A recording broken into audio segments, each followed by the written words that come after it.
Hello, dear listeners. Today we're going to have a special edition of our podcast on the topic sexual education and consent. And today with us, we have a special guest that comes from Nepal but has worked in Albania as well. Rekha, welcome. How are you? Hey Adrian, I'm good, thank you, and I'm excited to be here and thank you for your invitation. I'm really glad to hear that you are excited and fun and fine. So let's go directly into the chase. Rekha, tell us, how did you got involved with sexual education, reproductive health, and sexual education rights? And why are you passionate about the topic? Okay, let me share my experience, how I get involved. So back in 2012, there was an organization, not was, there is an organization called Restless Development Nepal, who were implementing the program called Dance for Life, and I interviewed, I applied for the position of peer education, and they delivered 7 days training for us, and we get trained on the sexual and reproductive health and rights. And I got to be a peer educator, and then I went to schools and I deliver sessions. So that was my first experience of sexual and reproductive health and rights. But before that, I was not aware of this term. I was not sure what it is. And even though the word itself has a sexual word, so I used to thought that it might be yeah, linked with sexual activity, and something that people always try to avoid to have a conversation for. So yeah, that's what I used to think.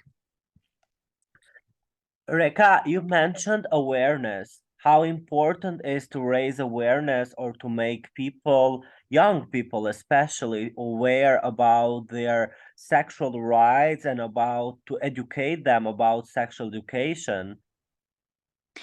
Yeah, so I will again share my experience. So when I applied to be a peer educator, I was not aware of this term, and when I got to experience the training through my trainer, and then I understand, okay, this is something that is very important for our life, especially for teenagers.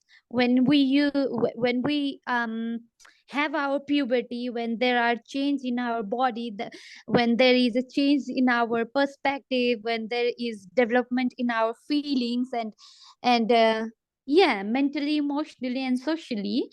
At that time, if you don't have a correct information and correct people in your life, you might take a riskful decision for yourself, and that might end up with child marriage, that might end up with STDs, that might end up with sexual harassment, that might end up with unwanted pregnancy. So those are the stuff um, is very important for our life. And especially when we heard about this term, the sexual and reproductive health and right, mostly people assume that it is related only about the sexual health or the sexual activity. However, when we started working there, I understand it's our body that we are getting aware of, and based on those information, based on those changes, we used to take decision, and there those decision can be dangerous for any teenage girl and a boy, and or any person. Yeah, Rekha, I really like the way you explained all, but I would be a bit interested on now to know a bit about your culture. Is there like how is it sexual education perceived in your culture in Nepal? And like going on further, is there a subject on schools about sexual education? Yeah, so in my country, like I said, the term, the word, itself has a sex word. So people used to think that it's something vulgar thing, or it's Mhm. something that related with the sexual activity, and people try to avoid those kind of conversation. And like you asked, we do have a curriculum in our school. It is so we don't have a separate subject. We have this subject called health and population, where there are like few certain chapters that only talk about menstruation and the human anatomy. That's it. Otherwise there is no information on like relationship, or the body changes, or any kind of um any kind of further information on the sexual and reproductive health and rights. I wanted And to, yeah, go on. yeah, and to just add on that, the teachers in our let's say in our country, they also are not very comfortable to talk in this topic. So what they used to do is, some school they skip those chapters, or even they explain about the topic at the beginning. They say that, okay, I don't want to hear any question, just listen what I am saying, I'm going to explain the process, and that's it.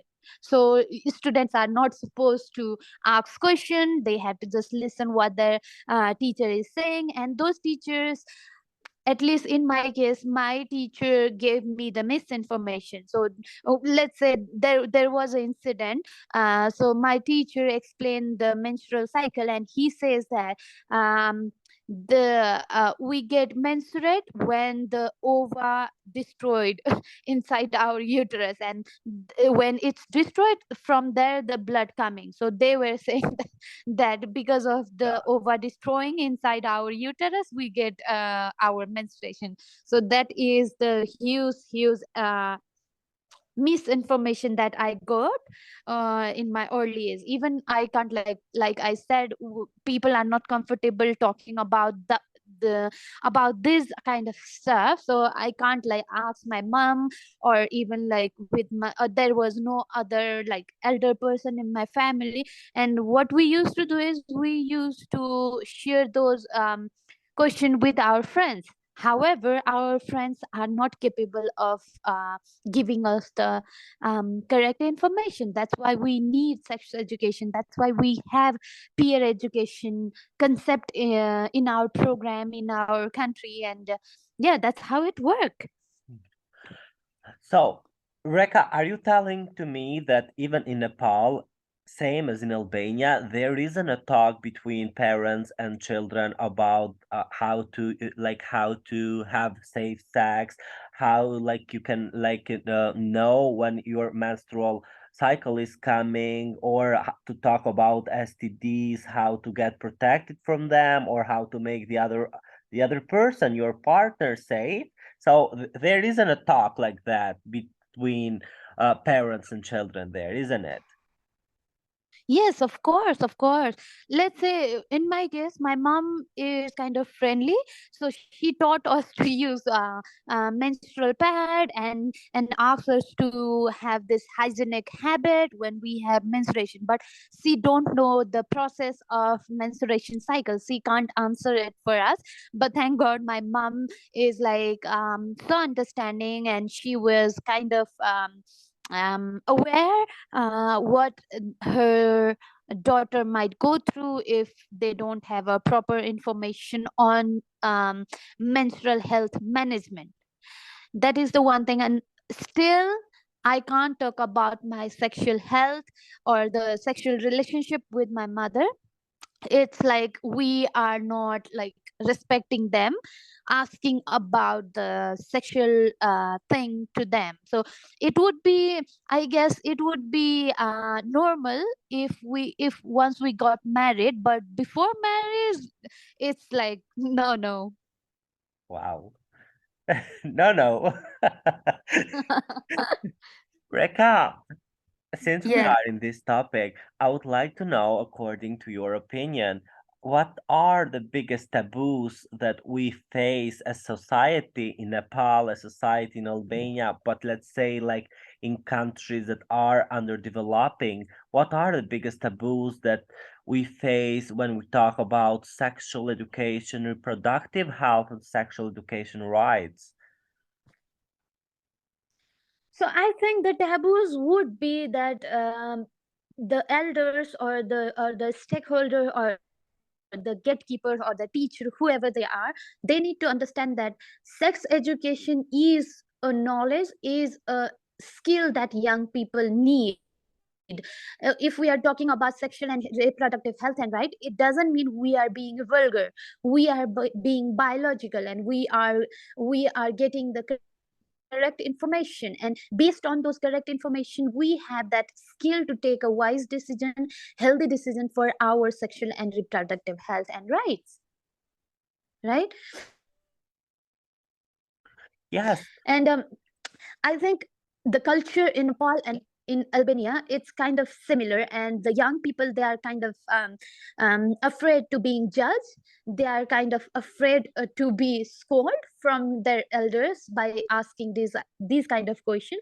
But uh, how much you try to hide a thing in a box and ask the young people, don't look at it, they will have that curiosity in them, and they will try to open that box anyhow. And that box, let's say inside that box there is a sexual and reproductive health and rights, and our parents, our teacher, our other relevant people who keep asking us, don't open the box. Exactly the double energy young people put to open that box, and using that kind of effort can be healthy and unhealthy. If that way is unhealthy, then there is a high risk that our young people will be involved in any kind of dangerous situation, or have to face any kind of consequences. So we people need to be responsible and show them what inside that box, and why you have to understand the knowledge, or why you need to have certain kind of skill to uh, get aware of that topic, you know. Yeah, I really love the way you are talking. You're really passionate about it. And when you are saying like you have to open the box, like to get more education on sexual education and stuff like that, it kind of comes in my mind to say, oh, people, open your mind. Sex, it's like normal. It's normal to happen and as you said, it's biological as well. But Rekha, to be honest, I would like to know a bit like uh from your side, when I say consent, what comes into your mind? Tell me your first things that comes into your mind when I say consent. Consent is communication. Uh-huh. What else? Consent is respect, consent is understanding each other. So yeah, I think consent is everything for anyone, and it's not only related with sexual stuff, it is related with anything that happen in our life, right? Even like when you go to your friend's place, before touching anything you ask them, that is consent. So if you are asking for touching those stuff, only that stuff, you are asking for the consent. Why not we are focusing on the sexual consent? Reka, how important is consent in a relationship? It doesn't matter if it's like like a friendship relationship, a family relationship, or romantic relationship. How important is it?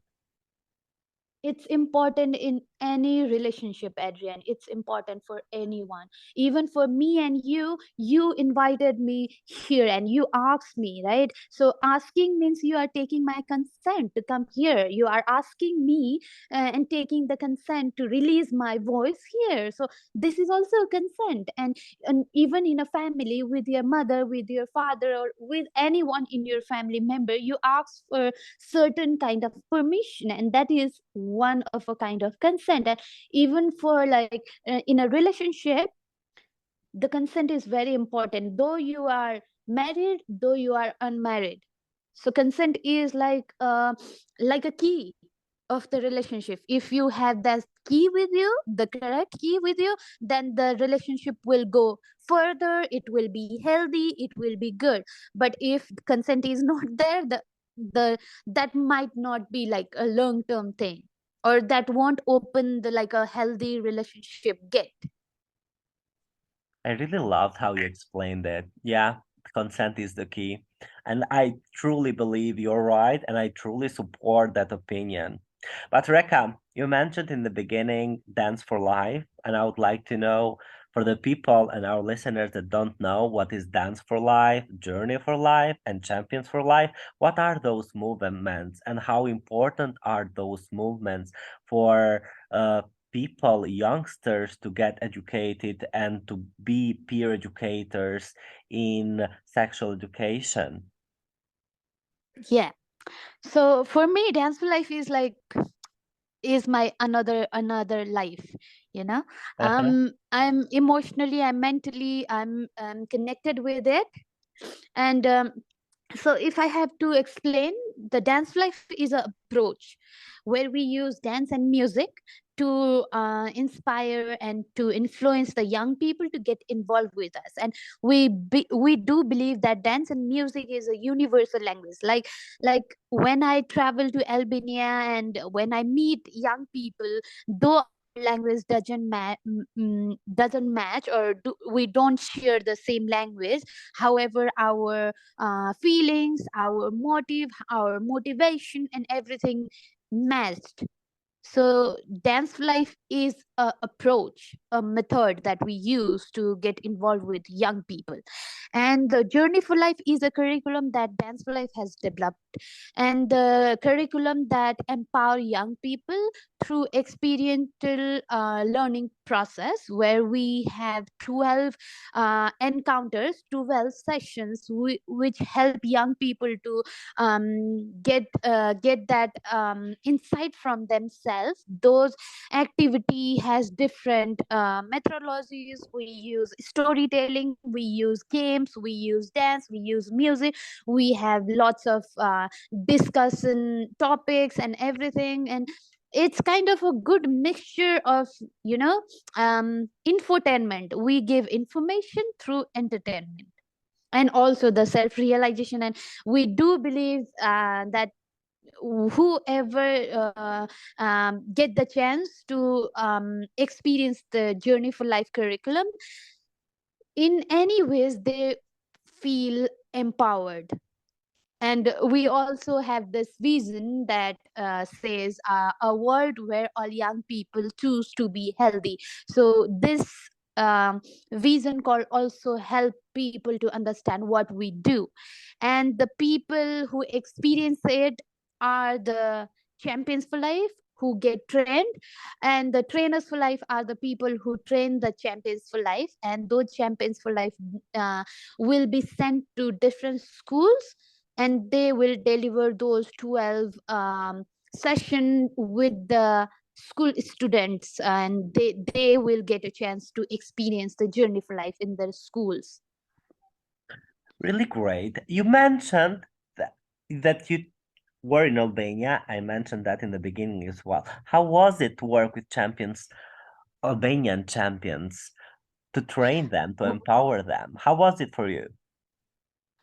So to be honest, I was at first I was kind of nervous because this was my first training. I deliver in English. I always used to like deliver in training in Nepali, in Urdu, or in Hindi, you know. Mm-hmm. But that was the first time I deliver training in English. And luckily all the champions have a very good English. Even my co-trainer have a good English, so we did it.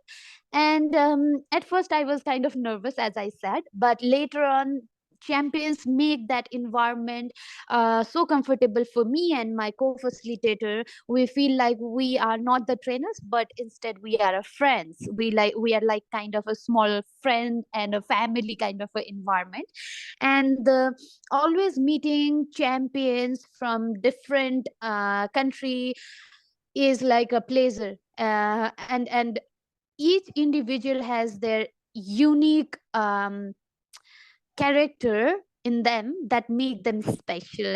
And I really impressed how the Albanian champions been through the training, how was their experience, how was their learnings, seeing them from the first day to the last day, and the changes that we could see in them, in their attitude, in their knowledge, in their skill. It was amazing, it was amazing. And you were also there, and I hope you also feel the same thing there. And yeah, overall meeting Albanian young people and train them was one of my unforgettable memories. Oh yeah, definitely. I really enjoyed, and because I'm talking with you here, we have still this bond, and I hope it never will break. It's really a Yes, great pleasure to work with you and Youth Voice Network, and you know that. the feeling is mutual, Adrian. I know, I know. I will ask you a last thing though. Um, Yeah. Rekha, I would like an advice for someone, for a teenager, girl or boy, doesn't really matter, or however they identify as well. If they are starting an activity like a active sexual relationship with their partner, they are going like from a phase they didn't have any sexual encounter to a phase they are starting to try things. What would be your advice for them?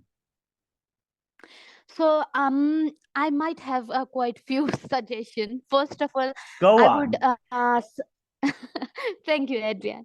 So first of all, I would I would ask them to know themselves, whom to whom they are attracted to. So there are, our society says that men attracted to women and women attracted to men.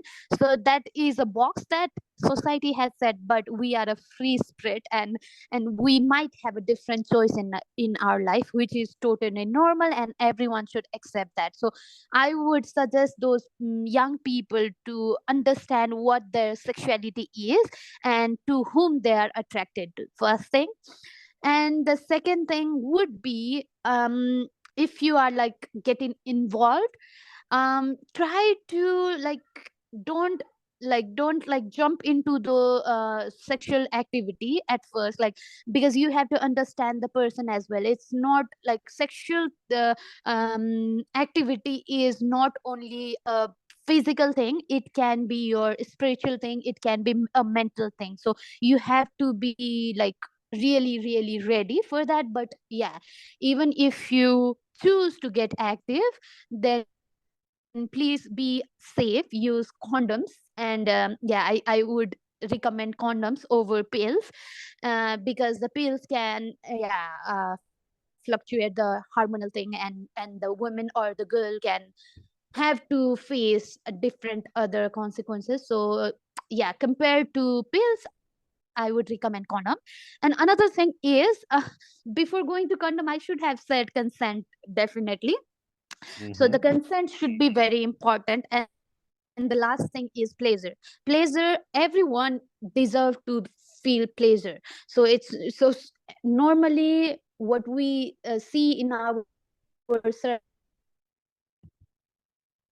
is pleasure thing, right? Yeah. But at the same time, female also need or deserve to feel the pleasure, right? It's not a need, they deserve, they need. Yeah, it's a It's right. not like It's a something. right. Yeah, yeah, it's a right. Yeah, exactly, it's a right to everyone feel the pleasure. And the last suggestion from my side is, what we used to do when we get aware or saw the sexual stuff is through porn. So the porn is something that few actors performed, and in the porn what we see is the perfect body, the perfect genitals, and how long it is. So what happened in our mind is that when we involved in a sexual intercourse at the first time in our life, somehow we are trying to be that kind of people, you know. Mm-hmm. And that's not how human body works. We are not actors, and the body can be different, and the genital can be different, and the time is different. Not anyone can like have a sex for 30 minutes, right? It's not possible. It's they are performing, and we people are human. We are doing it for ourselves. We are not performing for anyone else. So that, don't compare yourself with the porn artist. Yeah, that's everything. That will sum up everything practically. Rekha, Yes. let me thank you. Let me thank you very, very, very much about all your suggestions and all this conversation. It was really lovely. And let me say goodbye to our listeners. Dear listeners, so as Rekha said, get consent, get pleasure, and always use condoms. Thank you, and let's meet again in another podcast. See you again soon.